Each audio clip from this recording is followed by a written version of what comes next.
BNP সরকারের মন্ত্রিসভায় প্রথম রদবদল হতে চলেছে। মন্ত্রিসভায় নতুন মন্ত্রী হিসেবে শপথ নিয়েছেন 4 জন।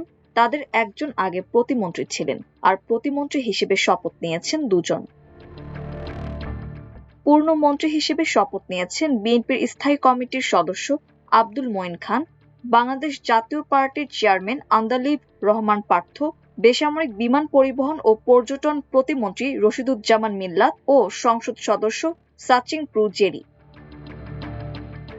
আর প্রতিমন্ত্রী হিসেবে শপথ নিয়েছেন প্রধানমন্ত্রীর পররাষ্ট্র বিষয়ক উপদেষ্টা হুমায়ুন কবির ও সংসদ সদস্য মোহাম্মদ শামীম কায়সার লিংকন।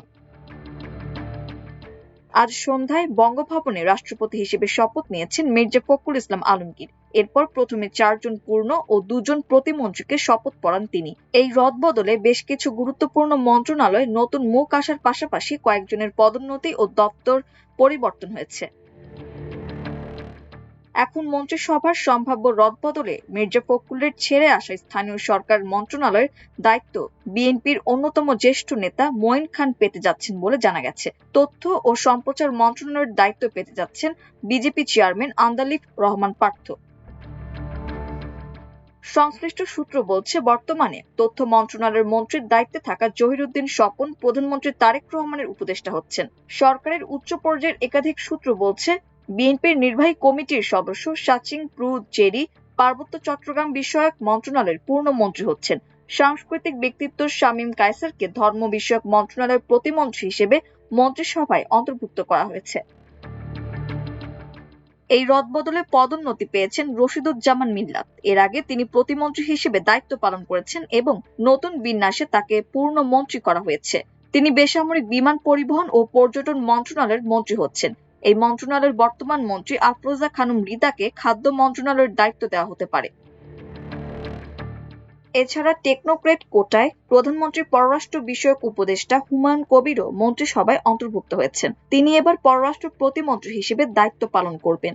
সূত্র জানায়, বর্তমানে সরকারের পররাষ্ট্র প্রতিমন্ত্রীর দায়িত্বে আছেন শামা ওবায়দ ইসলাম। হুমায়ুন কবিরের পাশাপাশি শামা ওবায়দও এই পদে থাকবেন বলে জানা গেছে। এর আগে গতকাল বৃহস্পতিবার সন্ধ্যায় মির্জা ফখরুল ইসলাম আলমগীরকে রাষ্ট্রপতি নির্বাচিত ঘোষণা করে প্রজ্ঞাপন জারি করে নির্বাচন কমিশন ইসি। দীর্ঘ 35 বছর পর জাতীয় সংসদে সরাসরি ভোটে রাষ্ট্রপতি নির্বাচিত হয়েছেন মির্জা ফখরুল। রাষ্ট্রপতি নির্বাচনে বিএনপি মনোনীত প্রার্থী মির্জা ফখরুল ইসলাম আলমগীর পেয়েছেন 255 ভোট। অন্যদিকে 11 দলীয় ঐক্য জোটের প্রার্থী অবসরপ্রাপ্ত কর্নেল অলি আহমেদ পেয়েছেন 88 ভোট। বৈধ ব্যালটের মধ্যে সর্বোচ্চ ভোট পেয়ে রাষ্ট্রপতি নির্বাচিত হন মির্জা ফখরুল। এর আগে 24 জুলাই রাষ্ট্রপতি মোহাম্মদ শাহাবুদ্দিন স্বাস্থ্যগত কারণ দেখিয়ে পদত্যাগ করেন। একই দিন সংবিধানের বিধান অনুযায়ী জাতীয় সংসদের স্পিকার হাফিজউদ্দিন আহমদ রাষ্ট্রপতির দায়িত্ব গ্রহণ করেন।